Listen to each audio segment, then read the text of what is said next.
Hello, my name is Bill Haley, and this is for Haley 2024, The Movement's Government Reform Ideas. Now, this video is going to be on work safety and disability sector of the economy, dealing specifically with the rating system. So it's going to be about a 5 to 7 minute video, specifically trying to stay on topic. So let me go over the complete structure with you very rapidly. There's a lot of videos on my website that can show you everything that you need to know. It's very complete. I'm just trying to add a little bit of context with additional videos. So we split all government power into 30 sectors. You see the 15 on this page.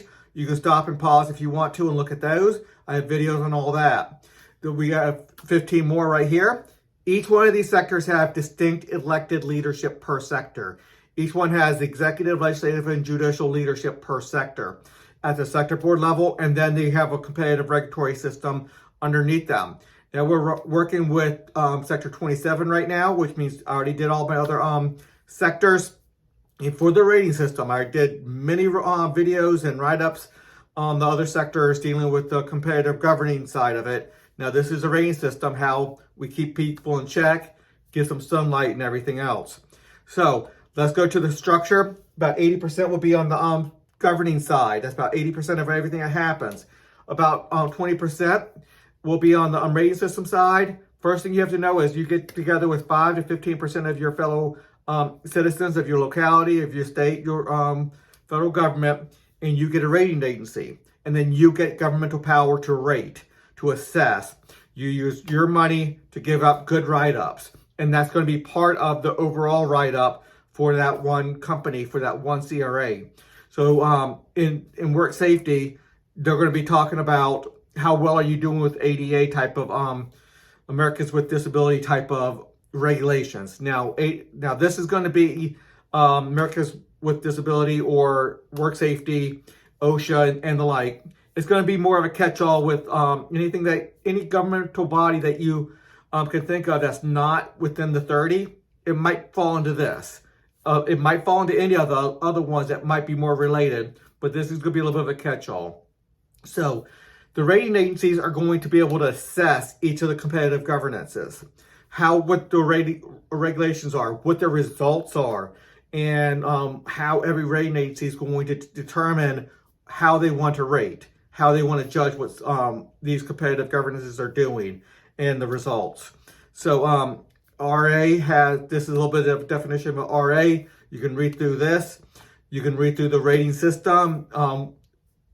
The monopolized governance, which means representative governance over all the people, will come into place only in very specific and very limited aspects when it creates a negative externality for the overall people. For example, you don't want a 20-story building going with their own regulations, let's say it's super unsafe, and you have buildings close to it, and that 20-story building can fall over in a strong wind. Obviously, we need to have some negative externality regulations on that. So, hey, you have to make sure it doesn't do that because you're putting people's lives and other people's property in danger.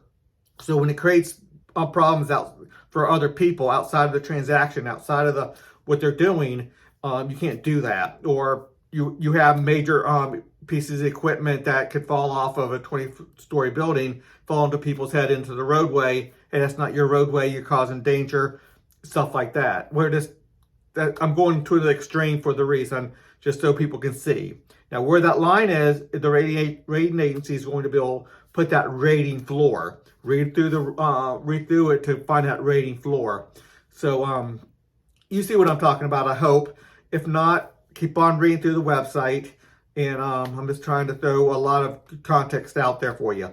You see the parent sector board rating system. That's the division of power. Where is this going to start versus the HR going to begin?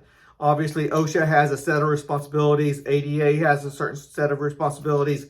That's what I'm thinking right now for this sector, plus other regulatory bodies that are just not well suited to go into other sectors might fall into this. So you might have a little bit of a hodgepodge of regulatory bodies that fall into this. But you pick every business and every person, every homeowner, every property owner, whatever you want to call it, they have to pick a ADA or work safety competitive regulatory body, and they'll regulate them. You pay your fees to them and the whole 9 yards. Anyway, a lot more to look over on my website. It's June of 2022 right now. My website's very, very complete right now, but I'm just keep on adding more and more content, so I keep on adding these videos. Until the next video.